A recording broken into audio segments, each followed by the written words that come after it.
Okay, so let's start the class. Gayatri मंत्र। ओम भूर्भुवः स्वः तत्सवितुर्वरेण्यं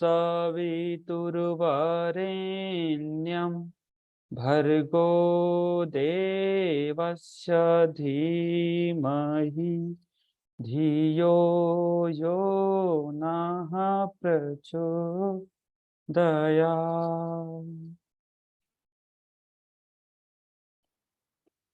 आइए, हालांकि आज स्टूडेंट्स कम है बट कोई नहीं, कम है तो वो रिकॉर्डिंग देख लेंगे। Will start the class. तो स्टार्ट करते हैं।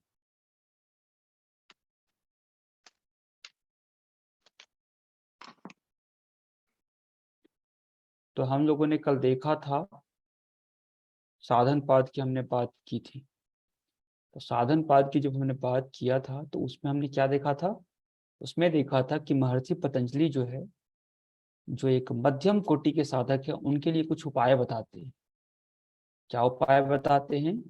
पहले सूत्र में ही कहते हैं कि तप स्वाध्याय ईश्वर प्रणिधानानि क्रिया योग, अर्थात क्रिया मतलब होता है कोई भी काम, और योग मतलब होता है वह ऐसा काम जो कि हमें खुद से जोड़ता है। अपने आप को म्यूट कर लीजिए।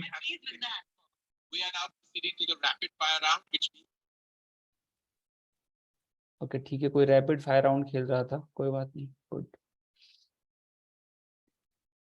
चलिए, तो तप स्वाध्याय ईश्वर प्रणिधान का मतलब होता है, तप मतलब होता है कि द्वंद्वों के सहने की क्षमता हमारे अंदर आ जाता है। जो भी डुअलिटी है, सुख दुख पाप पुण्य यश अपयश, इन सब को सहने की जो क्षमता आती है उसको हम तप कहते हैं। जो भी आपने कोई लक्ष्य डिसाइड किया, उस लक्ष्य को पूरा करने में जो भी आपके जीवन में कष्ट आ रहा है, उस कष्टों को हंसते हंसते सहना, इसी को कहते हैं हम तप। ऐसा नहीं कि तप आना आया तो मतलब कोई भी कठिनाई आई तो हम बैठ के फिर रोने लगे, तो फिर उसको तप नहीं कहते। तप हमेशा स्वयं से होता है। हमारे पास गद्दा रखा हुआ है लेकिन फिर भी हम जमीन पे सोएंगे। हमारे सामने 56 भोग रखा हुआ है बट फिर भी हम अस्वाद भोजन करेंगे। तो दिस इज कॉल्ड तप, जिसको जानबूझ करके हम करते हैं ताकि हमारे अंदर की जो पात्रता है वो विकसित हो, और जो भी सुख दुख है, पाप पुण्य, ये हमको परेशान ना करे। एक्चुअली होता क्या है कि जब सुख आता है तो इंसान बहुत ही ज्यादा उल्लासित हो जाता है, और जब दुख आता है तो बहुत ही ज्यादा हतोत्साहित हो जाता है। तो इसमें दिक्कत ये आती है कि एक्चुअली जो हमारा थॉट पैटर्न है, थॉट पैटर्न में बहुत ज्यादा फ्लक्चुएशन होता है, और जिसके कारण जो हमारा पूरा का पूरा सिस्टम है दैट गॉट डिस्टर्ब, और हमारे अंदर अपने आप रोग आ जाते हैं। तो हमें क्या करना है? हमें बेसिकली सुख में दुख में, ठंड में गर्मी में, हर परिस्थिति में एक समान की स्थिति बनाकर रखनी है। इसी को कहते हैं तप। उसके बाद आता है स्वाध्याय। स्वाध्याय मतलब स्व का अध्ययन करना, खुद का अध्ययन करना कि कौन सी बुरी आदत हमारे अंदर है, कौन सी अच्छी आदत हमारे अंदर है। तो जो हमारा रियल सेल्फ है उसको स्टडी करना, दैट इज नोन एज स्वाध्याय। और दूसरा कहा गया जो आप्त पुरुष हैं, जो महापुरुष हैं, जिन्होंने जो है कि मंत्रों को देखा है, जो कि मंत्र के दृष्टा है, ठीक है, तो उनके द्वारा जो बातें कही गई है, उनके द्वारा सत्संग करना। और सत्संग तो हम कर नहीं सकते क्योंकि सब कोई हमारे तरफ फ्री थोड़ा ना बैठा रहता है, फिर हर किसी को काम रहता है, ठीक है। तो क्या करना है उसके लिए? उसके लिए जो उनके लिखे हुए पुस्तकें हैं उनको पढ़ना है, ठीक है। जितने पुस्तकें आप पढ़ेंगे उतने ज्यादा लोगों के साथ आप स्वाध्याय करेंगे, सत्संग करेंगे रोज। तो स्वाध्याय हो गया। और जब स्वाध्याय हमारे अंदर आए तो ईश्वर प्रणिधान, तो जो भी हमने अचीव किया उन सब को कहना है इदम गायत्री इदम नमः। मतलब क्या? Whatever we have to surrender to the god, कि भगवान सब कुछ आपका है, न मैं मेरा कुछ है और ना मैं कुछ हूँ, सब कुछ आपका है, आप ही सब कुछ हो। तो इस तरह से अगर हम काम करते हैं तो क्रिया योग जो है इसी को कहा गया है। और इससे जो है जो भी क्रियाएं इस माइंडसेट से हम करते हैं वो सारी क्रियाएं हमें जो है आत्मा की तरफ ले जाती है, हमें पुरुष की तरफ ले जाती है, हमें अपने आप की ओर अग्रसर करती है। अब यहाँ पे प्रश्न उठता है कि समाधि जो हमारा क्रिया योग है वो करना क्यों है? तो समाधि भावना था क्लेश तनु करनार्थश्च। कल मैंने बताया था कि समाधि की भावना हमारे अंदर है। पहले कुछ नहीं हो रहा था, पहले पढ़ने का मन ही नहीं करता था, लेकिन धीरे धीरे जब हमने ट्राई किया कुछ करना तो अब धीरे धीरे चीजें हमारे अंदर समझ में आ गए। तो हमको क्या मन किया कि लेट्स ट्राई समथिंग, क्यों ना योग से एमए कर ले, क्यों ना पीएचडी कर ले, तो इस तरह की भाव हमारे अंदर आता है, तो इसको बोलते हैं समाधि भावनार्थम। उसको आता है क्लेश तनु करणार्थ। मतलब क्या? क्लेश मतलब होता है जो हमें दुख पहुंचाए, ऐसा कोई भी चीज जो हमें दुख पहुंचा रहा है, दैट इज कॉल्ड क्लेश। तो क्लेश को तनु करता है। तनु का एग्जाम्पल मैंने निकल दिया था नींबू के शरबत का। तनु मतलब क्या होता है? थोड़ा सा कम कर देना, पतला कर देना, दैट इज कॉल्ड तनु। तो तनु करता है क्लेशों को। तो जैसे ही यहाँ पे क्लेश टर्म आया, तो उस ऊपर से आंसर आएगा भैया क्लेश क्या है, इसका क्या हिसाब किताब है। तो कहते हैं कि नेक्स्ट सूत्र में पतंजलि कहते हैं कि अविद्या, अस्मिता, राग, द्वेष, अभिनिवेश, क्लेश। तो जो अविद्या है, अस्मिता है, राग है, द्वेष है और अभिनिवेश है, ये सारे के सारे क्लेश हैं। तो अविद्या मतलब क्या होता है? अविद्या मतलब क्या होता है कि जो रियल नहीं है उसको रियल मान लेना। अस्मिता मतलब क्या होता है कि identification of self with the non self object is known as अस्मिता। मतलब जो हम सेल्फ है उसको ना मान करके स्वयं का विकृत बोध हो जाना, इसी को हम कहते हैं अस्मिता। फिर है राग। तो सुख के साथ जो क्लेश होता है उसको राग कहते हैं, दुख के साथ जो क्लेश होता है उसको द्वेष कहते हैं, और अभिनिवेश यानी कि मृत्यु का भय, ठीक है, इसको कहते हैं अभिनिवेश। कहा गया इसके बारे में पतंजलि कहते हैं, जी बताइए। सर, हाँ जो यहाँ पे ईश्वर प्राणिधान बताया है और जो समाधि पाद में बताया है वो दोनों एक ही है। हाँ, कैसे? बिल्कुल ठीक है, बिल्कुल। तो जो मध्यम कोटि के साधक हैं उनको तप स्वाध्याय ईश्वर प्राणिधान करना चाहिए, लेकिन समाधि पाद में तो बताया था कि ईश्वर प्राणिधान से असंप्रज्ञात समाधि प्राप्त होती है, तो वो तो उत्तम कोटि के साधक के लिए हो गया। तो फिर यहाँ पे कैसे? क्योंकि देखिए ईश्वर प्राणिधान करते ही जब हमें असंप्रज्ञात समाधि प्राप्त हो जाएगी तो मतलब मध्यम कोटि को ही हो जाएगी ना वो तो प्राप्त। बिल्कुल बिल्कुल। तो दिव्यानी जी पहले ये बताइए कि आपको खाना बनाना आता है?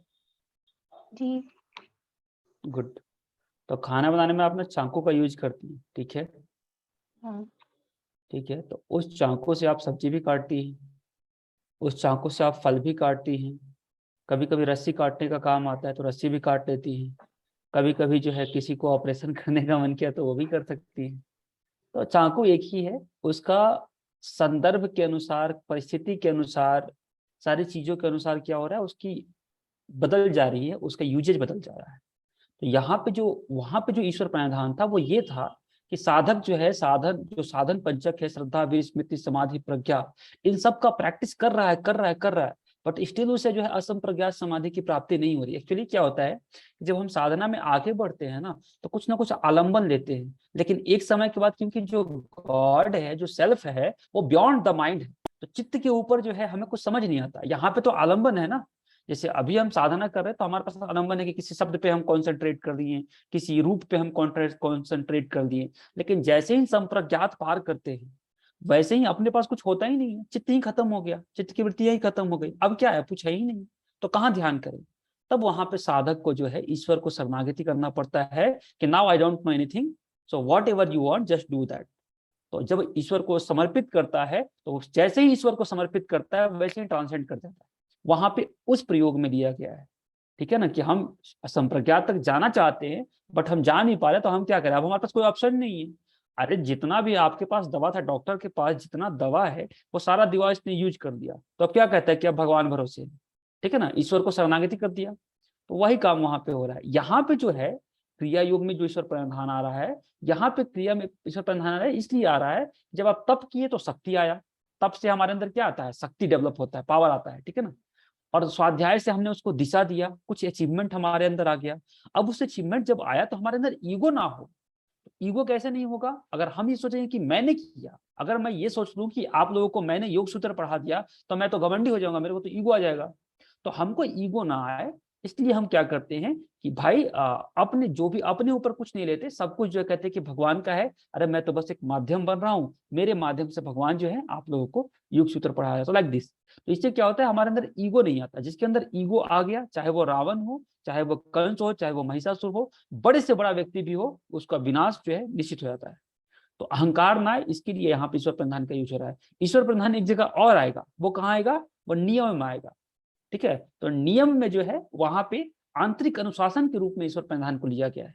तो यहाँ पे लिया गया ताकि हमको ईगो ना आए, वहां पे लिया गया असंप्रज्ञात समाधि के लिए, और जो नियम में लिया गया है ईश्वर प्रणिधान वो लिया गया है आंतरिक अनुशासन के लिए। ठीक है, तो अलग अलग जगह पे एक ही चीज का अलग अलग तरीके से प्रयोग किया गया है, मुख्य रूप से इसका मतलब जो है लगभग सेम ही होता है। ठीक है, बस कॉन्टेक्स्ट अलग अलग है, समझ गया ना। जैसे एक ही पानी है, एक जगह उससे बिजली बना लेते हैं, एक जगह उससे इरिगेशन कर लेते हैं, एक जगह उससे चावल बना लेते हैं। तो पानी इज द सेम बट उसका कॉन्टेक्स्ट चेंज हो रहा है। ठीक है, चलिए, थैंक यू सर। हाँ वेलकम। चलिए आगे बढ़ते हैं। तो यहाँ पे इन्होंने कहा पंच क्लेशों की बात की, अविद्या, अस्मिता, राग, द्वेष, अभिनिवेश। जी thank you so much Neerja ji. आगे बढ़ते हैं। कहा है अविद्या, अस्मिता, राग, द्वेष, अभिनिवेशा, क्लेशा। तो ये है क्लेश, ये ऐसे क्लेश है। अब ये पांचों जो है क्लेश हैं, इन्हीं के कारण व्यक्ति के अंदर दुख होता है। कोई भी दुख है तो इन्हीं 5 रीजन होंगे।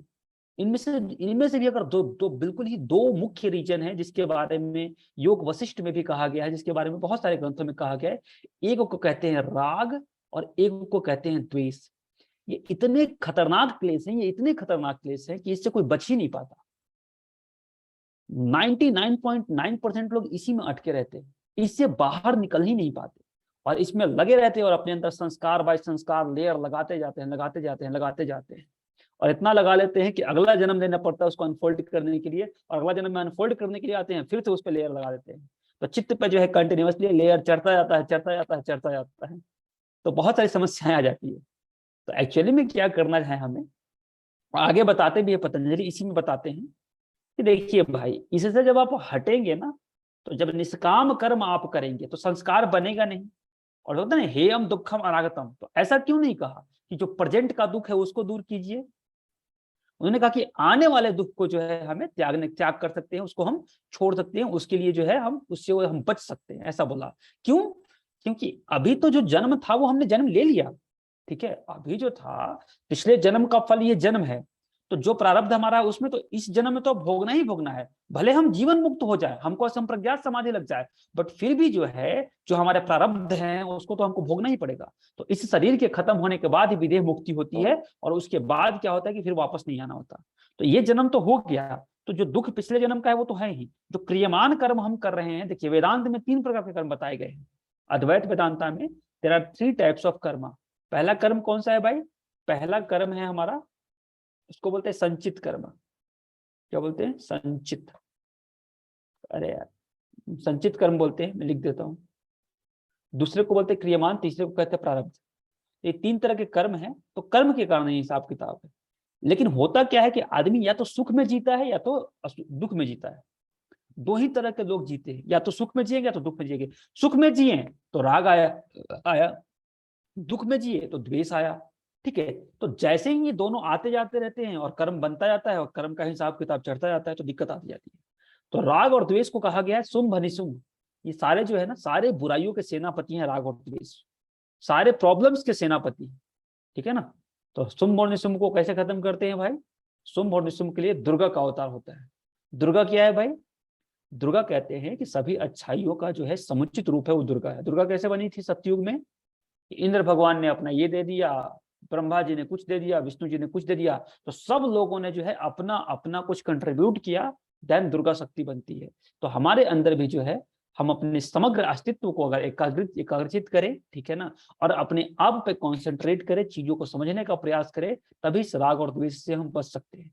समझ गए? तो ये सारे तरीका है, हालांकि कुछ मैंने बाहर बता दिया, बट मैं इसलिए बताता हूं ताकि इसको आप लोग केवल एग्जाम के पर्सपेक्टिव से ना पढ़ें, इसके साथ साथ जो है जीवन के पर्सपेक्टिव से भी आप इसको पढ़ें, because Yoga Sutra is very important for life as well. तो हमें ध्यान रखना है इस बात का भी। ओके, नाउ आगे बढ़ते हैं। फिर कहता है कि अब क्या है भाई, अविद्या, अपने क्लेशों की तो बात कर, लेकिन ये क्लेश उत्पन्न कैसे होते हैं भाई? ये भी तो प्रश्न है ना, कि ये क्लेश उत्पन्न कैसे हो रहे हैं। तो इसके लिए कहा है अविद्या क्षेत्रम उत्तरेषाम प्रसुप्त तनु विच्छिन्नोदारा नाम। तो अविद्या क्या है? क्षेत्र है। जो हमारे सभी क्लेश हैं उसका जो लैंड है, जिस लैंड पे ये जो है वृक्ष के रूप में उगते हैं क्लेश, उसको कहा गया अविद्या। अविद्या के कारण ही जो है ये उगते हैं, और इसके 4 स्टेजेस होते हैं। पहला क्या होता है? प्रसुप्त। प्रसुप्त मतलब क्या? सोया हुआ।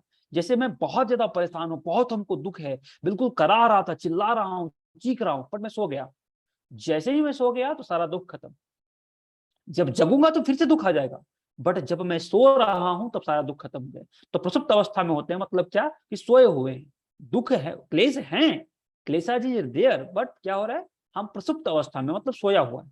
ठीक है, तो पहला होता है प्रसुप्त। दूसरा होता है क्या, प्रसुप्त के बाद होता है तनु। तनु मतलब क्या होता है, थोड़ा सा हल्का हो गया हो, ऐसे कर्म जो अपना फल दे चुके हैं या दे रहे हैं।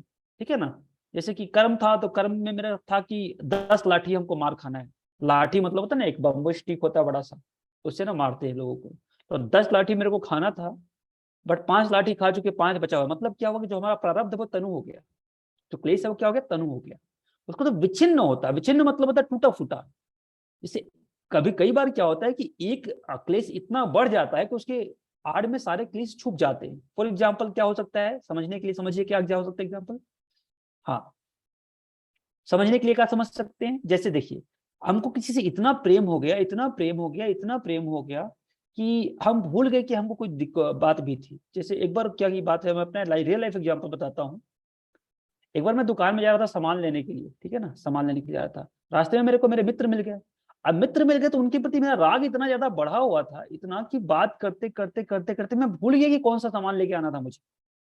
तो ऐसा ही होता है, जब एक क्लेश बढ़ता है तो उसकी अंदर जो है सारे के सारे जो अदर प्लेस है वो छुप जाते हैं।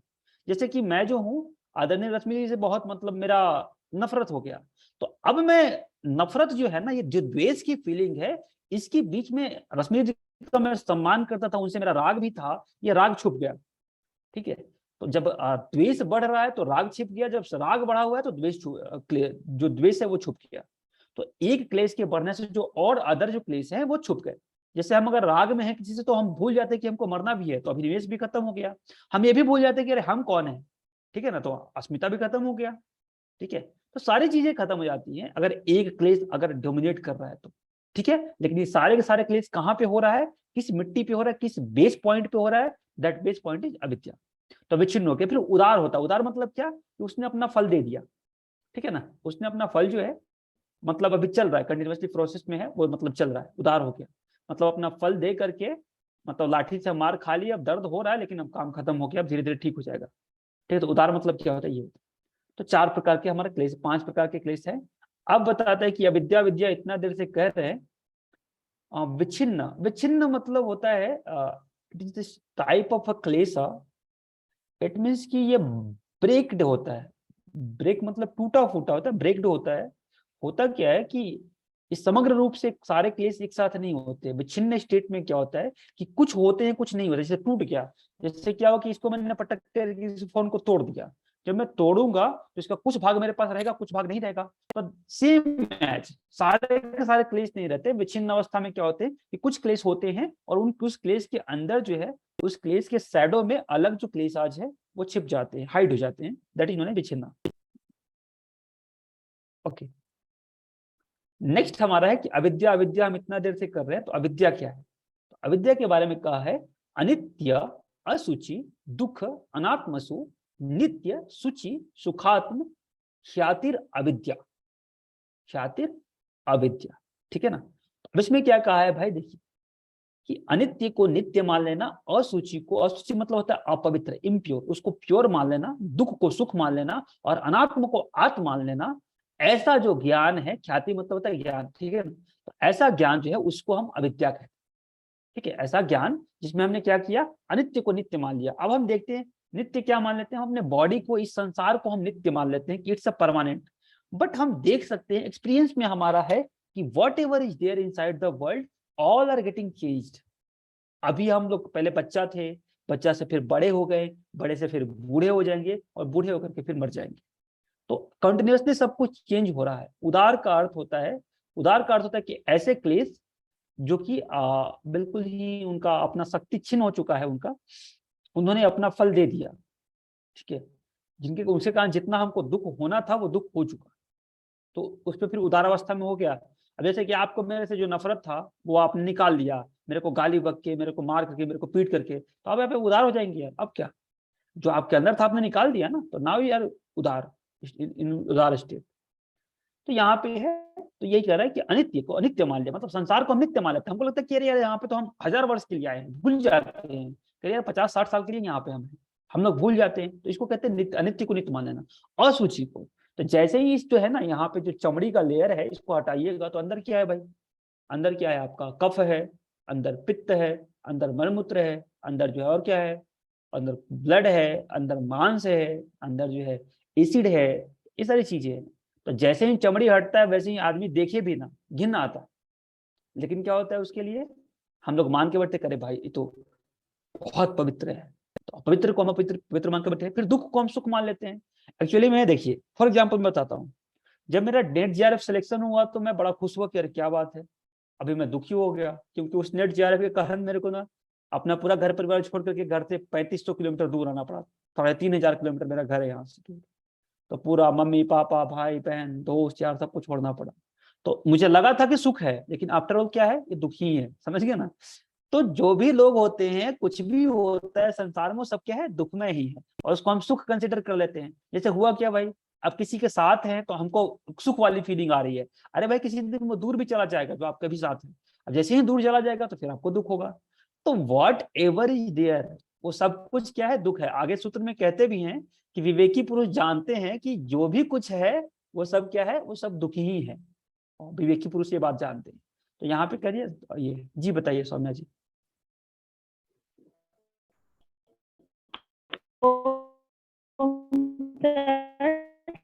जी बताइए। सर जैसे जैसे मान लीजिए कोई इंसान, हेलो। हाँ हाँ बोलिए। ओम सर, तो सर मैं ये पूछ रही थी कि जैसे आपने ये बताया कि हर मतलब हर परिस्थिति में दुख है, सुख कहीं नहीं है। तो अगर कोई व्यक्ति किसी भी एक छोटी से परिस्थिति से दुखी हो जा रहा है और फिर वो अपनी हिम्मत तोड़ दे रहा है कि नहीं यार मतलब दुख ही दुख है, हर जगह मेरे को तो कुछ मिल ही नहीं पाया है, तो उसको ये चीज कैसे एहसास दिलाया जा सके, ऐसे कैसे बताया जा सके कि वो दुख को ही एक्सेप्ट कर ले, वो मतलब ये ना देखे कि हर चीज में सुख है, और दुख से वो परेशान है, जिससे वो अपनी हिम्मत तोड़ दे रहा है, उससे उस चीज को कैसे दूर करें। अरे भाई देखिए, इसमें हिम्मत दूर कर दे रहा है वो दूसरी चीज हो गई। जो आप जिसकी जो बात करें, जैसे दुख में है तो उसको हम लोग प्रोत्साहन देंगे, उसको हम सहानुभूति देंगे, उसकी हम हेल्प करेंगे ताकि उसका दुख दूर हो, but that is temporary. Patanjali उस लेवल पे बात ही नहीं कर रहे हैं। पतंजलि टू द पॉइंट बात कर रहे हैं कि आफ्टर ऑल कुछ भी आपको जीवन में मिल जाए है एक्चुअल में दुख ही है।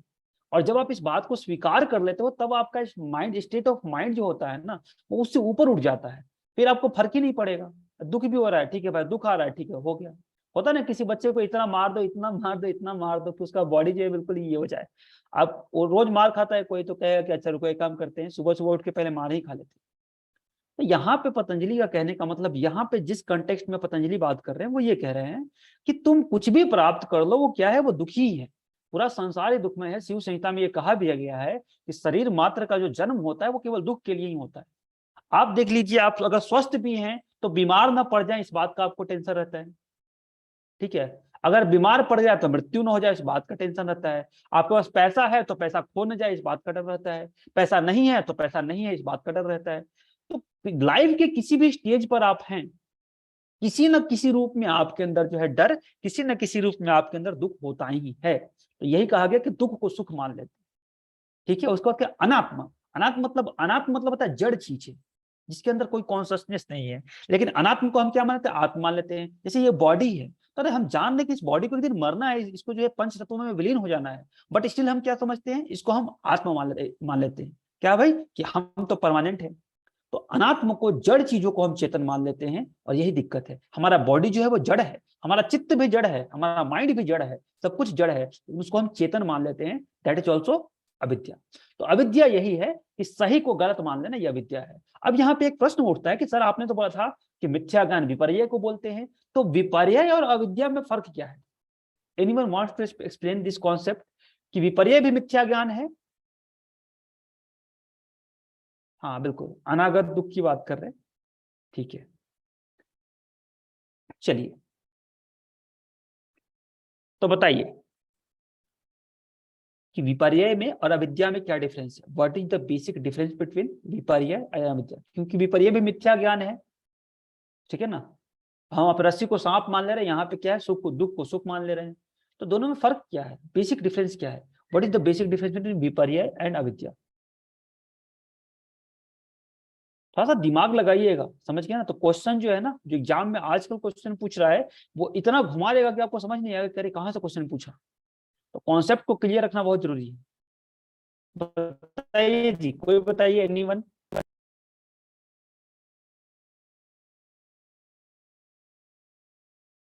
इसको नहीं पता? हाँ ठीक है, ठीक है, दिस इज क्लेशा, गुड, कोई बात नहीं है। और वो जो है वो वृत्ति है। तो विपर्य इज अ थॉट एंड अविद्या इज अ क्लेशा। तो good point, no problem, Neerja ji बहुत अच्छा, ग्रेट। और कोई नहीं, ठीक है। देखिए जो सर, विपर्य, क्लेश हाँ क्लेश बताइए ना। rooted in our चित्त, क्लेश तो एकदम they are deep rooted in our चित्त। एंड जो विवृत्ति है वो तो जैसे वो स्क्रीन पर पिक्चर दिखता है तो वो सरफेस पे ही चल रहा है, ये सब जो वृत्तिज हैं। ठीक है, बिल्कुल सही, कोई दिक्कत नहीं है, बिल्कुल सही। अब समझिए क्या है, देखिए विपर्य जो है, जैसे ही आपको प्रमाण मिल गया वैसे ही विपर्य खत्म हो जाता है, ठीक है। जैसे कि क्या था कि रस्सी था, रस्सी को आप सांप मान रहे थे, जैसे ही लाइट जलाएंगे तो दिख गया कि रस्सी है, खत्म, विपर्य खत्म हो गया। लेकिन अविद्या जो है, जब तक आप असंप्रज्ञात समाधि में नहीं जाते, जब तक आप कैवल्य की अवस्था में नहीं जाते, तब तक अविद्या आपके अंदर रहता है, ठीक है ना। जैसे ही प्रमाण आया विपर्य खत्म हो जाएगा, लेकिन अविद्या अंत तक रहता है। तो this is the basic difference between विपर्य एंड अविद्या, ठीक है। विपर्य क्या है, वृत्ति है, और अविद्या क्या है, क्लेश है, ठीक है। तो ये हो गया। आगे बढ़ते हैं, अस्मिता को हम डिफाइन करते हैं। अस्मिता क्या हो गया, अस्मिता क्या है कि दृक् दर्शन सक्तयो एकात्मेव स्मिता, ठीक है ना। क्या क्या, दृक् शक्ति, एक होता है दृक्, एक होता है दर्शन। तो दृक् मतलब क्या, जो देखता है, और दर्शन मतलब क्या, जिसके द्वारा देखता है, ठीक है ना। तो दृक् शक्ति हो गया और दर्शन शक्ति हो गया। तो दृक् मतलब क्या, जो देखने वाला है। दिखने वाला कौन है भाई हमारे बॉडी में, पुरुष है। और दर्शन क्या है, किसके द्वारा देखता है, तो बुद्धि के द्वारा देखता है, ठीक है। तो एक दर्शन की शक्ति हो गई, इन दोनों का एकात्मता, ठीक है। दृक् मतलब देखने वाला, जिसके द्वारा देख रहा है, तो चित्त के द्वारा देख रहा है बेसिकली। तो दर्शन शक्ति क्या हो गया, चित्त हो गया। यही कह सकते हैं, इंटेलेक्ट भी इसको कहते हैं, बुद्धि भी कहते हैं। तो इसके द्वारा, जिसके द्वारा देख रहा है और जो देख रहा है, इन दोनों को एकात्म हो जाना, इसी को हम बोलते हैं अस्मिता, ठीक है। दृष्टा पुरुष क्या था, पुरुष एक्चुअली देखिए, पुरुष जो है वो डायरेक्टली चीजों को नहीं देखता। सबसे पहले जो भी हमारा सेंसेस हैं, आंख, कान, नाक, जीभ, त्वचा और माइंड, सबसे पहले किसी विषय से कांटेक्ट करता है। जैसे ही विषय से कांटेक्ट करता है, उसका इमेज जो है हमारे चित्त पे बन जाता है। और जैसे ही हमारे चित्त पे इमेज बनता है, उसको जो है पुरुष देखता है, समझ गए। और जब पुरुष अपने आप को चित्त ही समझने लगता है, कहते हैं ना वृत्ति सारूप्य मित्रत्र, मतलब क्या है, वृत्तियों की तरह ही पुरुष अपने आप को समझने लगता है, तब उसको हम क्या कहते हैं, अस्मिता कहते हैं। मतलब था वो पुरुष, एक्चुअल में वो पुरुष था, एक्चुअल में वो कॉन्शियसनेस था, बट अपने आप को कंसिडर क्या कर रहा है, चित्त कंसिडर कर रहा है। और चित्त पे सुख हो रहा है, सुख के इंप्रेशन आ रहा है, तो अपने आप को सुखी मान रहा है। उस पर दुख का इंप्रेशन आ रहा है, तो दुखी अपने आप को मान रहा है। बट एक्चुअली में क्या है, एक्चुअली में वो उन सबसे क्या है, इंडिपेंडेंट है। वॉट एवर थॉट्स आ रहे हैं, बट जो पुरुष है वो सबसे अछूता है, लेकिन वो अपने आप को मान के ये बैठ जाता है। तो क्या करे, इसी को हम कहते हैं अस्मिता।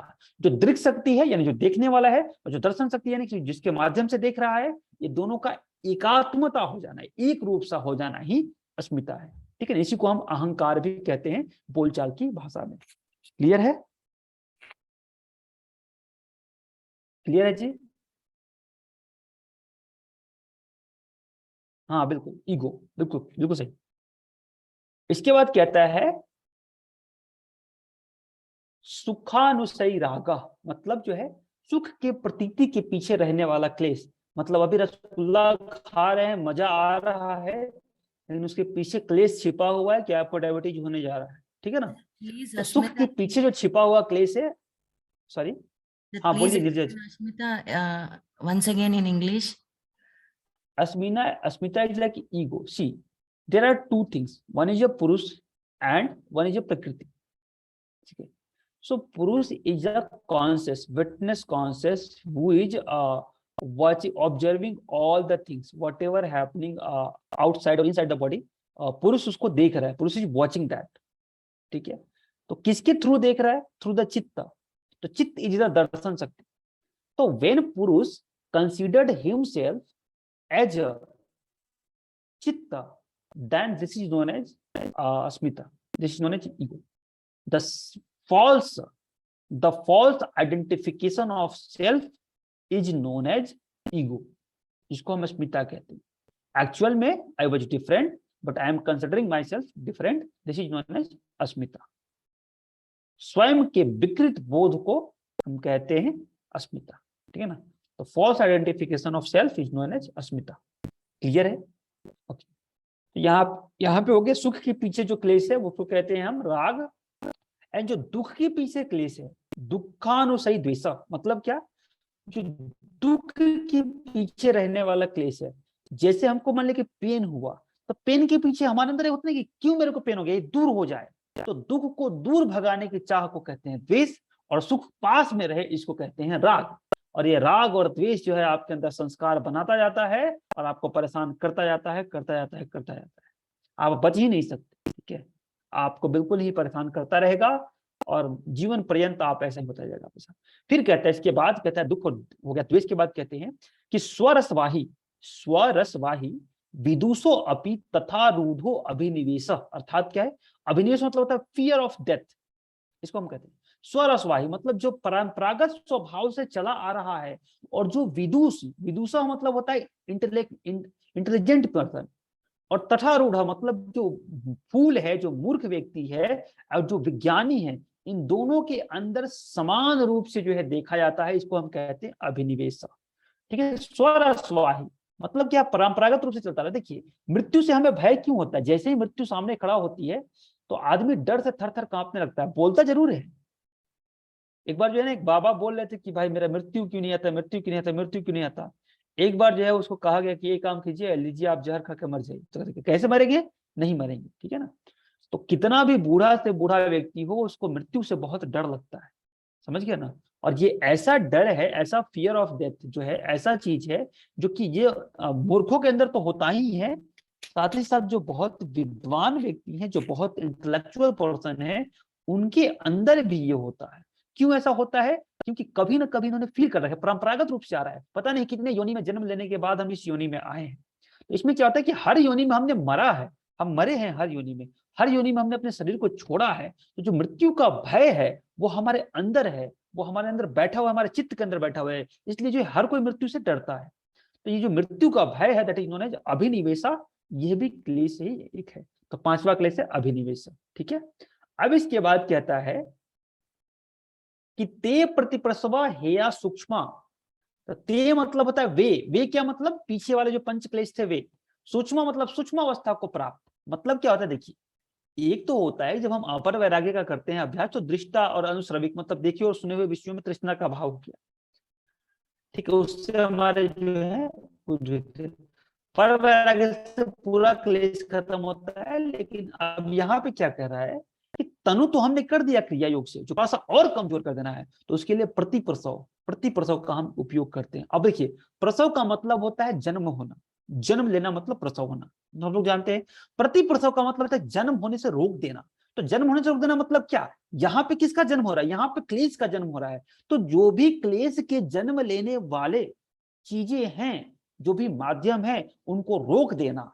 और कैसे रोक सकते हैं? प्रतिप्रसव के माध्यम से जो है हम रोक सकते हैं। ठीक है ना? तो जो भी सूक्ष्म से सूक्ष्म क्लेश भी हैं, उनको प्रतिप्रसव के माध्यम से उत्पन्न होने से ही रोक देना, इसको हम कहते हैं, ये यहाँ पे बता रहे हैं। ठीक है ना? तो प्रतिप्रसव से क्या होता है कि जो हमारे क्लेश है वो और सूक्ष्म हो जाते हैं और ये हो जाते हैं। और इसके बाद क्या है? ध्यान हेय तद्वित है। मतलब क्या है? ध्यान से उन क्लेशों का जो है नाश करने योग्य है। ठीक है ना? तो जो क्लेश है, कहा ध्यान हेय मतलब होता है, हेय मतलब हीन, जो विकार है, जो त्यागने योग्य है वो। तो उन क्लेशों का, जो भी हमारे क्लेश हैं, ऊपर जो हमने बताया पंच क्लेश, उनकी वृत्तियां जो है ध्यान के द्वारा नाश करने योग्य है। तो जो भी क्लेश की वृत्ति है वो किसके द्वारा नाश होगा?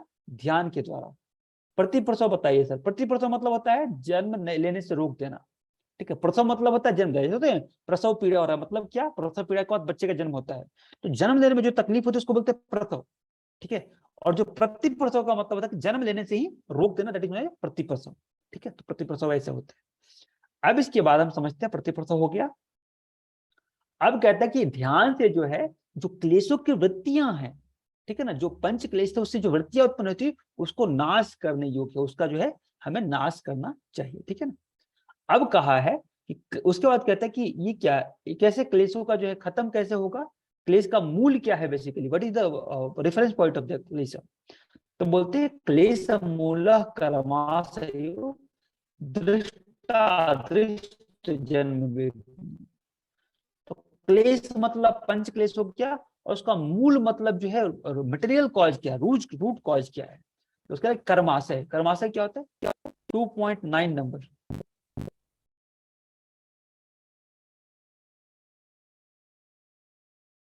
देखिए अभिनिवेश है, अभिनिवेश मतलब होता है fear of death.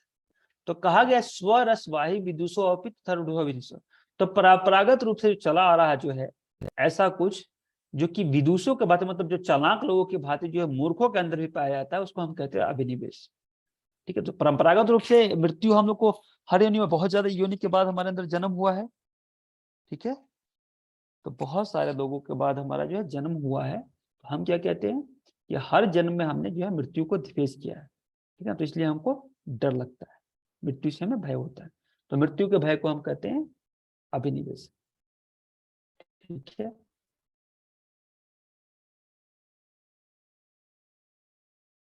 Two point 11 ध्यान है तद्वृत्तया। तो जो हमने प्रतिप्रथा से जो हमने सूक्ष्म किया था जिन वृत्तियों को, उन वृत्तियों का जो है संपूर्ण जो है निरोध करने के लिए ध्यान का प्रयोग करते हैं। ध्यान के माध्यम से हम क्या करते हैं, ध्यान मतलब होता है किसी भी एक अवलंबन पे लंबे समय तक ध्यान को लगाए रखना, अपने जो है माइंड को एकाग्र रखना, इसको हम ध्यान कहते हैं। और ध्यान के माध्यम से क्या कहा है कि जो पंच क्लेशों की जो वृत्तियां हैं उनका नाश करना है हमें, ठीक है। नाश नहीं होता, सूक्ष्म हो जाता है। देखिए क्रिया योग से तनु होते, प्रतिप्रसव से सूक्ष्म होते हैं, और ध्यान से खत्म हो जाते हैं। इसलिए कहा ध्यान हेयस तद्वृत्तयः। तो जो उनकी वृत्तियां हैं, उन क्लेशों की, तद मतलब उनकी, और वृत्तियां मतलब जो क्लेशों की वृत्तियां हैं उनको ध्यान के द्वारा नाश करने योग्य है, मतलब उनका ध्यान के द्वारा जो है नाश कर देना चाहिए, ठीक है ना, ऐसा कहा है। फिर क्या है कर्माशय। तो कर्माशय, आशय मतलब होता है ऐसा स्थान जहां पे इकट्ठा होता है, जैसे क्या, जलाशय। जलाशय मतलब क्या, जहां पे जल इकट्ठा है। जैसे बोलते हैं आमाशय, आम मतलब होता है अम्ल, और आशय मतलब रहना, तो जहां पे अम्ल उपस्थित रहता है, प्रेजेंट रहता है, उसको बोलते हैं आमाशय। इसी तरह कर्माशय, कर्माशय मतलब क्या, जो कर्म के संस्कार जहां इकट्ठा होते हैं उसको बोलते हैं कर्माशय। तो जो सारे के सारे जो क्लेशों का मूल है वो कर्माशय है, जो हमारे अंदर जो कर्माशय, वहां पे जो कि हमारे कर्मों का इंप्रेशन जहां पे स्टोर हो रहा है, that is the base, that is the material cause of क्लेश। और वो क्या है, दृष्टा। दृष्टा मतलब जो दिख रहा है, जो प्रत्यक्ष है, और अदृष्ट मतलब जो कि दिखाई हमको नहीं दे रहा। तो दृष्टा दृष्ट जन्म होता है, मतलब कि जो अभी दिखा अभी है, और जो बाद में भी, जो अदृष्ट जीवन में भी जो है जन्म वेदनीय, मतलब हमको जो है दुख देता है, ठीक है ना। तो दृष्ट मतलब भविष्य में होने वाले जन्म, और दृष्ट मतलब वर्तमान, दोनों प्रकार के जो हमारे दुख है उन जन्मों में जो है दुख को देने वाला होता है हमारा कर्माशय, ठीक है। तो यह है क्लेश मूलः कर्माशय दृष्टादृष्ट जन्म वेदनीय।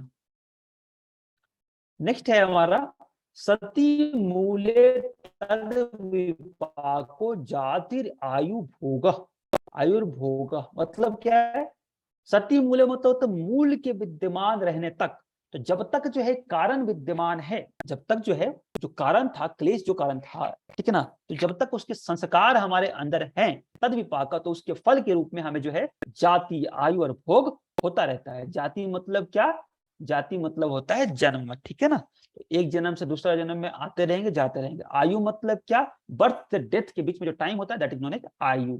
एंड भोग क्या होता है, जो हम कर्मों का जो है सुख और दुख के रूप में भोग करते रहते हैं। तो जब तक कारण है तब तक जो है उसके फल के रूप में जाति, आयु और भोग जो है होता ही रहता है कंटिन्यूअसली, ये बात बताया है। उसके बाद क्या कहा है, इसके बाद कहा है कि ते हलाद परिताप हला पुण्य पुण्य हेतुत्वात्। मतलब क्या है कि ते मतलब वे जो जन्म, आयु और भोग हैं, हर्ष और शोक रूप फल को देने वाले होते हैं। तो जो जाति आयु भोग है, मान लीजिए कि आपने अच्छा काम कर्म किया, तो आपका जन्म अच्छे घर में होगा, अंबानी के घर में जन्म होगा, पैदा लेते ही BMW पे घूमिएगा, पैदा लेते ही AC में सोइएगा। अगर आपका कर्म खराब है तो आप बिल्कुल ही गरीब घर में पैदा लीजिएगा, आपको जो है हॉस्पिटल भी नहीं मिलेगा, आपको घर पे ही आपका डिलीवरी हो जाएगा, ठीक है ना। इस तरह की चीजें, तो आपको जो जाति जो जन्म मिल रहा है वो भी वैसे मिलेगा। आयु मतलब क्या, अगर आपने बहुत अच्छा कर्म किए हैं तो बहुत अच्छा ज्यादा दिन जिएंगे, अगर बहुत खराब आपने कर्म किए हैं तो कम दिन जिएंगे। तो आयु के रूप में भी अच्छा और बुरा है। और भोग, भोग मतलब क्या, सुख और दुख। तो अगर आपने अच्छे कर्म किए हैं तो उसका अच्छा फल मिलेगा, जो बुरा कर्म किया तो उसका बुरा फल मिलेगा। तो जो जाति आयु भोग है वो क्या है, पुण्य, उसके पुण्य कर्म पाप कर्म दोनों के ही कारण है, ठीक है ना। उस हर्ष और शोक रूप दोनों तरह के फल देने वाले होते हैं। और जो भी पुण्य करता है और जो भी पाप करता है, उन तीनों का कारण क्या है, जाति आयु और भोग। इन तीनों को हटा दो तो कोई किसी तरह का वो कर्म नहीं कर सकता, ठीक है। चलिए आगे आते हैं। कहता है परिणाम ताप संस्कार दुख, दुख है गुण वृत्ति विरोधाश्च दुखमेव सर्वम विवेकिनः। मतलब क्या है, देखिए 3 तरह के दुख की बात किया है, परिणाम दुख, एक का है ताप दुख और एक का है संस्कार दुख। 3 प्रकार के दुख की चर्चा की गई है योग सूत्र में। कई सारे लोग कंफ्यूज कर जाते हैं कि दुख की चर्चा किया तो अधिभौतिक अधिदैविक और आध्यात्मिक होगा। प्यारे विद्यार्थियों, ये जो दुख है वो सांख्य योग का दुख है। सांख्य योग में जो दुख को बताया गया वो 3 प्रकार का बताया गया है। क्या बताया गया है भाई, अधिदैविक अधिभौतिक और आध्यात्मिक। यहाँ पे जो दुख होते हैं योग सूत्र में जो बताया गया है वो 3 प्रकार का है, परिणाम दुख, ताप दुख और संस्कार दुख। बोले परिणाम दुख क्या है, तो परिणाम स्वरूप जो दुख हमको होता है, किसी काम को करते हैं और परिणाम स्वरूप जो हमको दुख होता है उसको हम कहते हैं परिणाम दुख। जैसे हम लड्डू खाएं, लड्डू खाने के फल स्वरूप जो डायबिटीज हमारे अंदर शरीर के अंदर हुआ और उससे जो हमको कष्ट हो रहा है इसको बोलेंगे परिणाम दुख। ताप दुख क्या होता है, ताप दुख होता है कि कोई काम हम कर रहे हैं और उसको खोने के डर से जो है हम दुखी हैं। जैसे क्या है, जैसे हम रसगुल्ला खा रहे हैं लेकिन रसगुल्ला खत्म हो जाएगा, इसकी टेंशन में है कि रसगुल्ला खत्म हो जाएगा। अरे भाई रसगुल्ला तो खत्म हो गया, नहीं तो ताप दुख मतलब किसी चीज से खोने का डर, उसको कहते हैं ताप दुख। और संस्कार दुख क्या होता है, जो भी हमारे चित्त के अंदर संस्कार पड़े हुए उनके कारण जो दुख हमारा को होता है उसको बोलते हैं संस्कार दुख। तो 3 तरह के दुख है और तीनों के गुण विरोध। और इससे दुख कैसे होता है भाई, जो हमारे 3 गुण होते हैं ना, सत्य विरोध, due to that conflict between the 3 gunas हमको क्या होता है, दुख होता है, ठीक है। तो जो गुण वृत्ति विरोध है उसके कारण जो है हमें दुख होता है। उसके बाद क्या है, दुख होता है। उसके बाद क्या है, होने का कारण है विवेकी के लिए सब के सब कर्म फल दुखी ही रूप है, ठीक है। तो जो विवेकी पुरुष है उनके लिए जितने भी सारे जो हैं ये सब के सब जो है वो सारे क्या है, दुखी ही है। जितने भी कर्म फल हैं, जाति आयु भोग कोई वाले भी, वो सब क्या है, अंततः क्या है, वो दुख है। तो whatever you are doing everything is pain only. So be aware and do something in a निष्काम कर्म manner, okay. Try to become निष्काम कर्म। या बताइए सर, तो यहाँ पे हम ये सोच सकते हैं कि ये जो बुद्धिज्म वाला सर्वम दुखम है वही है, ये उसी चीज को यहीं से है। ये सभी हाँ। चीजों को दुखी कह रहे हाँ हैं देखिए सर्वम। रिलेशन थोड़ा थोड़ा तो है ही, कोई दिक्कत नहीं, हम कह सकते हैं। हाँ बिल्कुल, एक्चुअली जितने केवल देखिए, केवल बौद्ध दर्शन नहीं, जितने भी दर्शन है उन सब ने यही कहा है कि संसार जो है वो दुख रूप है, ठीक है ना। किसी ने इसको भव सागर कह दिया है, किसी ने इसको माया कह दिया है, ठीक है ना, किसी ने इसको अविद्या कह, कुछ भी कह करके इसको दुखी ही कहा है। हर दर्शन में ये बात कहा गया कि संसार जो है दुखमय है, ठीक है। सारे और के सारे दर्शन जो है इस बात पे एक मत है। जी बताइए। जी, उसी को इन्होंने परिणाम ताप और संस्कार दुख का नाम दे दिया, बिल्कुल बिल्कुल बिल्कुल 3 दुखों बिल्कुल में सही है। बांट दिया जी। हाँ जी।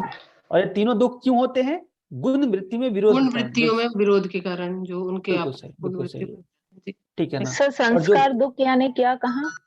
संस्कार दुख मतलब जो भी चित्त के अंदर जो भी हमारे एक्सप्रेशन जमे हुए उनके कारण जो दुख होता है ना उसको हम कहते हैं। जैसे कि अब संस्कार हमारे में है बुराई वाला, चोरी करने वाला, मैं चोरी कर रहा हूँ और चोरी करने से लाठी पुलिस की खानी पड़ रही है, दुख हो रहा है, तो भाई वो क्या है, वो संस्कार दुख है, ठीक है। तो संस्कार के कारण जो दुख होता है उसको बोलते हैं संस्कार दुख। परिणाम दुख मतलब किसी कार्य को करने के फलस्वरूप जो दुख होता है उसको परिणाम दुख। और ताप दुख क्या होता है कि कोई काम हम कर रहे हैं जगह तो क्या होगा, इसका डर हमको सता रहा है, उसको कहते हैं ताप दुख, ठीक है। इस तरह का होता है। 3 प्रकार के दुख होते हैं, परिणाम दुख, ताप दुख और संस्कार दुख। 2021 के क्वेश्चन में ये आया हुआ था, जब मैंने एग्जाम दिया था उस समय ये आया हुआ था। फिर कहा हेयम दुखम अनागतम, तो जो आने वाला दुख है उसको हम क्या कर सकते हैं, नष्ट करने योग्य है। देखिए जो आ चुका है वो तो गया, जो आ गया उसको झेलना ही पड़ेगा आपको, लेकिन जो आने वाला दुख है उसको हम क्या कर सकते हैं, उसको हम नष्ट कर सकते हैं। कैसे कर सकते हैं भाई नष्ट? ना हमारे अंदर राग रहे ना द्वेष रहे। जब हम कर्म करते हैं तभी संस्कार बनता है, तभी उसका फल मिलता है। तो व्हाट वी कैन डू कि हम कर्म ही ना करें, तो बिना कर्म किए तो जिएंगे क्या, खाना नहीं खाएंगे क्या, सांस नहीं लेंगे, और everything we have to do. तो हमें क्या करना है, हम निष्काम कर्म करें। जब हम निष्काम कर्म करेंगे तो कोई संस्कार बनेगा नहीं, और जो संस्कार पहले से स्टोर था उसको हम झेल करके खत्म कर लेंगे, तो हम सीधा का सीधा कैवल्य अवस्था में पहुंच जाएंगे। तो इसको कहते हैं हेयम दुखम अनागतम। जैसे ही हम कैवल्य अवस्था में गए वैसे ही सारे के सारे संस्कार खत्म हुए, सीधा का सीधा मोक्ष की प्राप्ति हो गई, सीधा सीधा साल्वेशन हो गया, और कोई दिक्कत हमें नहीं हुआ, सारा का सारा दिक्कत खत्म हो गया। ठीक है, तो इसको बोलते हैं हेयम दुखम अनागतम। फिर कहा है कि दृष्टा दृश्यो संयोगो हेय हेतु, मतलब एक है दृष्टा, दृष्टा मतलब क्या, जो देखता है, जो चेतन है, जो कॉन्शियस है, उसको कहते हैं दृष्टा। और दृश्य मतलब क्या, जो जड़ है, जो कि विकृति जिसमें उत्पन्न होती है उसको कहते हैं दृश्य। और इन दोनों का जो संयोग है वही हेय का हेतु है। हेय मतलब क्या, दुख का, और दुख का हेतु क्या है भाई, दृष्टा और दृश्य का संयोग ही दुख का कारण है। तो कई सारे बच्चे बोलते हैं कि योग का मतलब होता है जोड़। अरे मेरे प्यारे विद्यार्थियों, यहाँ पे तो जोड़ के लिए दुख का कारण बता रहा है, समझ गए ना।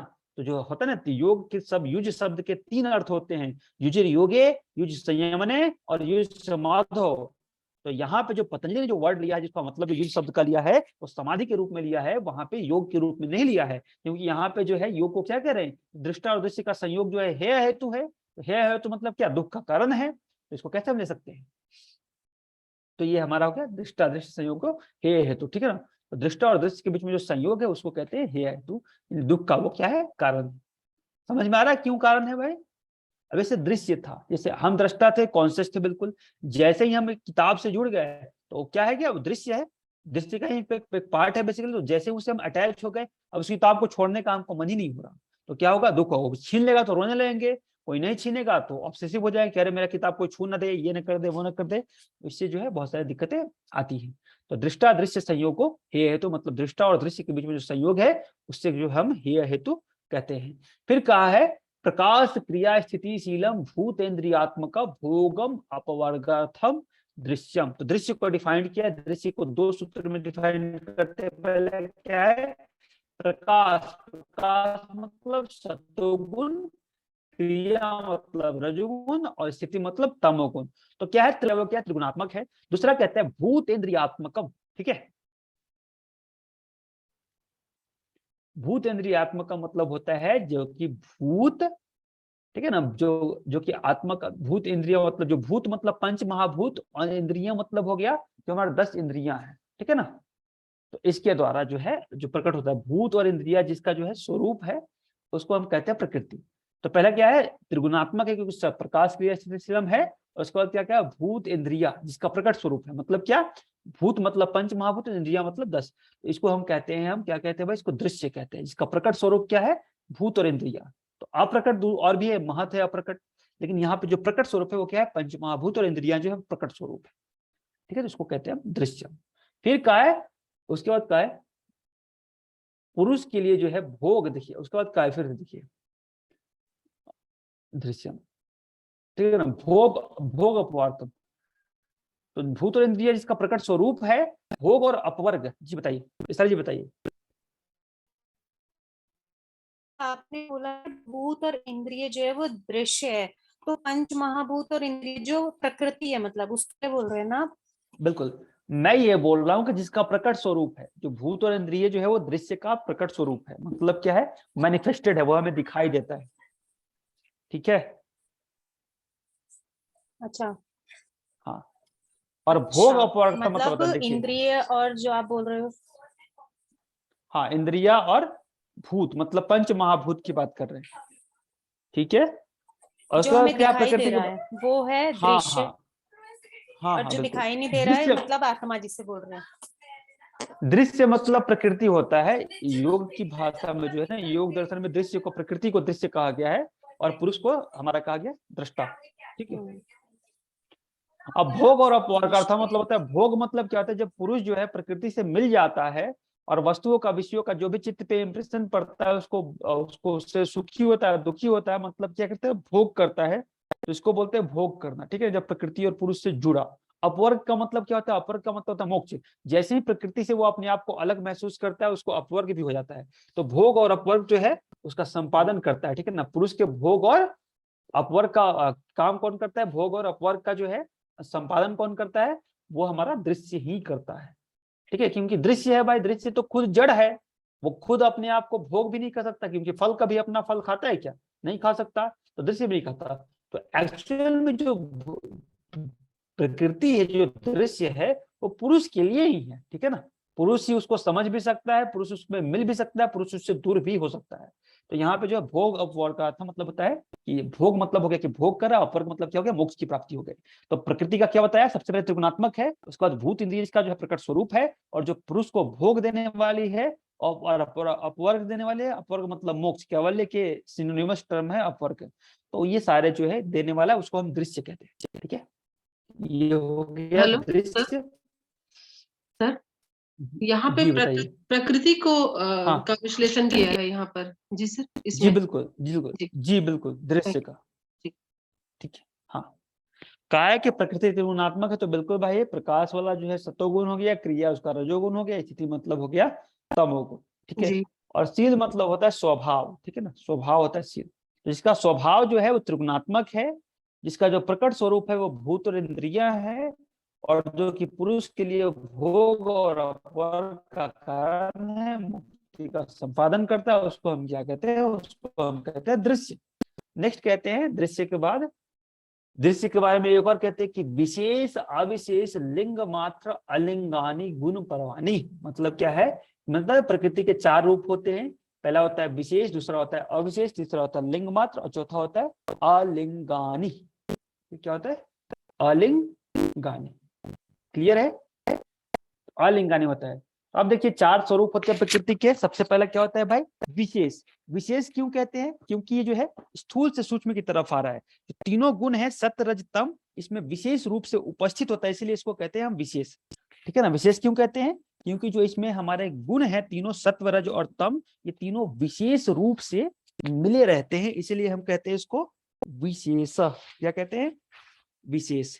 ठीक है, उसके बाद क्या है अविशेष। विशेष में 16 तत्व आते हैं, 16 तत्व होते हैं विशेष में। ठीक है ना, 16 तत्व। क्लियर है, 16 तत्व में क्या है, पहले जो होता है पंच महाभूत होता है। तो पहला क्या हो गया हमारा भाई, पहला हो गया हमारा पंच महाभूत, दूसरा क्या हो गया पंच ज्ञान इंद्रिया, तीसरा हो गया पंच कर्म इंद्रिया, और चौथा है मन। तो 10 इंद्रियां, पंच महाभूत और एक जो मन होता है, इसको हम क्या कहते हैं, इसको हम कहते हैं विशेष। फिर अविशेष की बात करते हैं। तो अविशेष में क्या है, क्योंकि ये सूक्ष्म है, सूक्ष्म है इसलिए सामने प्रकट हो रहा है, इसलिए इसको अविशेष कहा गया है। ठीक है ना, क्योंकि ये सूक्ष्म होता है इसलिए इसको अविशेष कहा गया है। इसके जो 6 होते हैं पंच तन मात्राएं, शब्द स्पर्श रूप रस गंध, जिसको हम कहते हैं टेस्ट टच। ठीक है ना, उसके बाद होता है लिसनिंग, और होता है आपका, और क्या हो सकता है सीइंग देखना, और उसके बाद क्या होता है टेस्ट होता है। तो ये सारी चीजें जो होंगे ये हमारे पंच तन मात्राएं हो गई, और पंच तन मात्राओं के साथ जो हमारा अहंकार होता है वो होता है क्या, वो होता है अविशेष। ठीक है, तो 6 अविशेष हो गए। और उसके बाद फिर कहता है, अविशेष के बाद एक और बात कहता है, एक और बात क्या कहता है, कहता है अलिंग, सॉरी लिंग कहता है, लिंग। तो लिंग मतलब होता है जिसका रूप हो, जिसका कोई रूप हो। ठीक है ना, जिसका जो कि जो जिंचे वाले जो भी हैं विशेष और अविशेष, जिसका कारण जो है वो होता है। तो लिंग है हमारा महत्त्व। ठीक है ना, तो महत्त्व क्या है, जो भी हमारे 16 तत्व हैं नीचे, और उसके बाद 6 जो आते हैं, इन सब का कारण है हमारा महत्त्व। अगर महत्व नहीं होगा तो वो नहीं होगा। और जो अलिंग है, अलिंग का कोई रीजन नहीं होता। अलिंग मतलब जिसका कोई रूप नहीं है। तो जिसका कोई रूप नहीं है वो प्रकृति है, प्रकृति त्रिगुणात्मक है, तो ये है। तो अलिंग कहते हैं प्रकृति को, लिंग कहते हैं महत्व को, अविशेष कहते हैं तन्मात्राओं को और अहंकार को, और जो विशेष कहते हैं वो कहते हैं पंच महाभूतों को। पंच महाभूत के साथ साथ और क्या है भाई, हमारा जो है 10 इंद्रियां हैं, और एक जो है हमारा मन है। ये हो गया प्रकृति के 4। जी बताइए। सर महत्व का अर्थ बुद्धि से भी है ना? हाँ, महत बुद्धि ही है जी, बिल्कुल। महत का अर्थ बुद्धि, बिल्कुल सही। जो पहली विकृति है, प्रकृति और पुरुष जब मिलते हैं, जो तो फर्स्ट विकृति जो उत्पन्न होती है, दैट इज महत, उसको हम बुद्धि भी कहते हैं। ठीक है, अब दृश्य को बता दिया, अब हम दृष्टा की बात करते हैं। तो कह रहा है कि दृष्टा दृश्य मात्रा शुद्धो अपि प्रत्यय अनुपस्य, प्रत्यय अनुपस्य। अब इसका मतलब समझिए, दृश्य मात्रा तो होता है चेतन स्वरूप। ठीक है, तो दृष्टा क्या है भाई? चेतन स्वरूप वाला है, चेतन है। ठीक है ना। दृश्य मात्र का मतलब है, जैसे देखिए, जैसे ही संयोग हुआ दृष्टा और दृश्य का, ठीक है, तो संयोग हो गया, भोग कर रहा है अपना।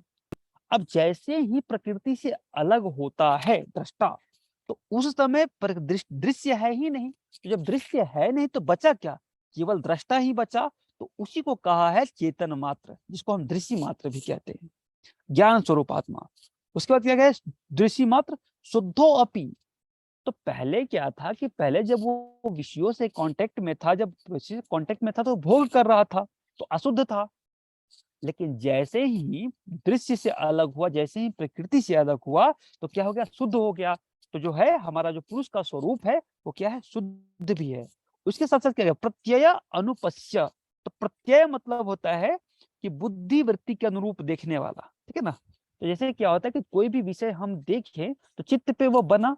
अब चित्त के पीछे से पुरुष देखता है। पश्य मतलब सामने से देखना, सीधा देखना। और यहाँ पे अनुपस्य कह रहा है, प्रत्यय अनुपस्य। अनुपस्य मतलब पीछे से देखना। तो जैसे देख रहा है वहां पे, जैसे जो चित्त पे इंप्रेशन पड़ा, तो उसको जो हमारा पुरुष है वो पीछे से देख रहा है, इसलिए कहते हैं इसको। तो ये जो है विकृत रूप को दिखा रहा है। तो दृष्टा क्या है? अपने आप को बुद्धि भी समझता है। दृष्टा जो है वृत्ति स्वरूप में मित्र तत्व वाला भी कंडीशन बता रहा है। तो दृष्टा कौन है भाई? जो दृश्य मात्र है वह भी दृष्टा है, चेतन मात्र हो गया। उसके साथ क्या? शुद्धो अपि, जो कि दूर हट गया है, पुरुष दृश्य से हट गया है, वो शुद्ध भी है। तो हमारा जो दृष्टा वो क्या है? चेतन है, शुद्ध है। और जब वो जो है चित्त के साथ कनेक्टेड रहता है, तो वो जो है उस रूप में जो है चित्त से सटा हुआ हो जाए, चित्त की बुद्धि के द्वारा देखने वाला भी होता है। तो उसको हम कहते हैं। तो ये जो है तीन स्वरूप है उसका बेसिकली। प्रत्यानुपस्य मतलब बुद्धि के द्वारा देखता है चीजों को, तो ये हो गया। शुद्धोपि मतलब शुद्ध है, और दृश्यमात्र मतलब चेतन है। तो ये तीन स्वरूप है बेसिकली पुरुष के। जो प्रत्यय अनुपस्य है, ये वाला स्वरूप जो है वो अंत में आता है, बिल्कुल लास्ट में। फिर कहता है तदर्थ एवं दृश्य आत्मा। ठीक है ना। उस दृश्य का स्वरूप उस दृष्टा के लिए ही है। ठीक है ना। आप समझिए मेरी बात को। इसलिए मैंने अभी एग्जाम्पल दिया था कि जैसे पेड़ है, पेड़ पे आम है, तो आम अपने आम कभी आम को खाता है क्या? नहीं खा सकता।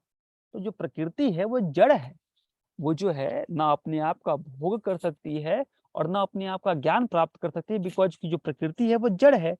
तो प्रकृति एक्चुअल में जो प्रकृति का सिग्निफिकेंस है वो पुरुष के लिए ही है, क्योंकि पुरुष जो है उसके साथ लिप्त होकर के भोग भी कर सकता है, और उससे दूर होकर के उसका ज्ञान प्राप्त करके अपवर्ग भी प्राप्त कर सकता है। तो भोग और अपवर्ग दोनों प्राप्त करने का जो काम है वो पुरुष कर सकता है। इसलिए कहा गया है कि तदर्थ एवं दृश्य आत्मा, मतलब जो दृश्य है वह दृष्टा के लिए ही है, बिकॉज विदाउट दृष्टा there is no meaning of दृश्य। फिर अगला सूत्र कहते हैं कि कृतार्थम प्रति नष्टमप्यनष्टम तदन्य साधारण। मतलब क्या होता है? कृतार्थम प्रति मतलब जिसका भोग और अपवर्ग कार्य पूर्ण कर दिया। ठीक है ना। कृतार्थम मतलब, कृतार्थ मतलब क्या होता है? जिसका कुछ जो भोग का वाला काम था वो पूरा हो गया, जो उसको चाहिए था वो सब उसको मिल गया। ठीक है। तो कृतार्थम मतलब जिसका भोग और अपवर्ग का कार्य पूरा हो गया, कर दिया उस पुरुष के लिए। ठीक है ना। तो भोग और अपवर्ग दोनों का काम उसका पूरा हो गया है, कृतार्थ हो गया। ठीक है ना। नष्टम नाश को प्राप्त हुई। अभी वह प्रकृति अनष्टम नहीं होती, तथा अन्य साधारणत्वात्, क्योंकि दूसरों के लिए वह समान है। देखिए, अब ऐसे जो कृतार्थ पुरुष है, जिसने जो है ये समझ लिया कि मैं कौन हूँ, क्या हूँ, उसके लिए प्रकृति का होने का और नहीं होने का कोई महत्व नहीं है, क्योंकि है भी चाहे नहीं भी है उसको कोई फर्क ही नहीं पड़ रहा। तो यही कह रहा है कृतार्थम प्रति नष्टम अप्यनष्टम। मतलब क्या? कि जिसने जो है भोग और अपवर्ग रूप कार्य को पूर्ण कर दिया, मतलब भोग भी कर लिया अपवर्ग भी, मतलब क्या हो, उसको पूरा का पूरा सारे के सारे फंडे को समझ लिया, उसके लिए प्रकृति है भी और नहीं भी है। लेकिन जो साधारण पुरुष के लिए है, उसके लिए हमेशा ही वह एक समान रहता है। ठीक है ना। तो प्रकृति उसके लिए अवेलेबल हमेशा रहती है, साधारण लोगों के लिए। लेकिन जिस जो कृतार्थम है, मतलब जिसने जो है चीजों को समझ लिया है, उसके लिए क्या है, उसके लिए हिसाब किताब यहाँ पे है कि उसके लिए प्रकृति है भी और नहीं भी है।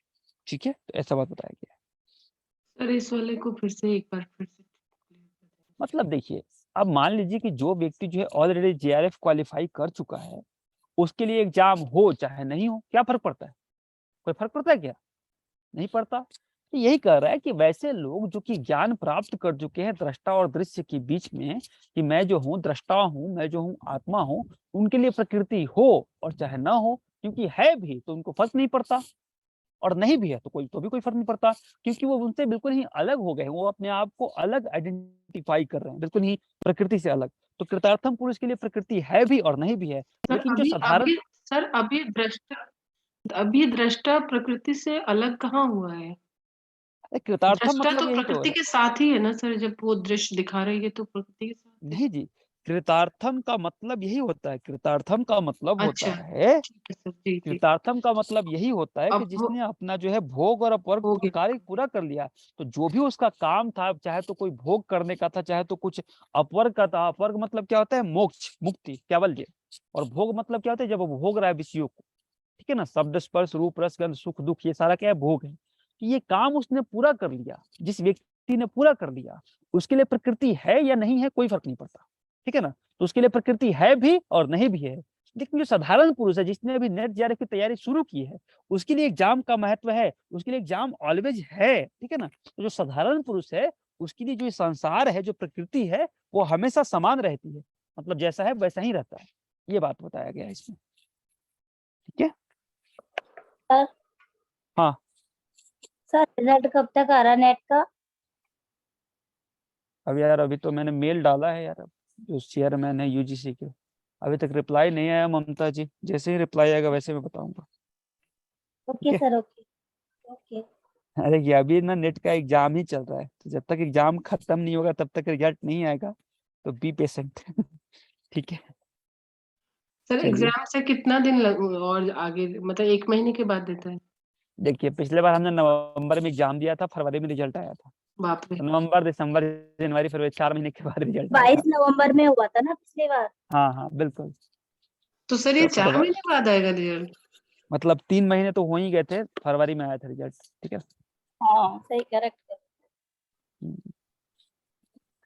चलिए, तो आज के लिए बस इतना ही रखते हैं, 22 सूत्र ही करते हैं, क्योंकि 9 बज चुके हैं, और मैं चाहता हूँ कि आज एक तो एक्स्ट्रा क्लास था, बट स्टिल मेरा सर देखिए ये मेरा कोर्स। हाँ बताइए। रिजल्ट आते आते फॉर्म निकल जाएगा दिसंबर के? नहीं नहीं, ऐसा नहीं है, और रिजल्ट के बाद कुछ दिनों के बाद निकलेगा, ठीक है। हाँ।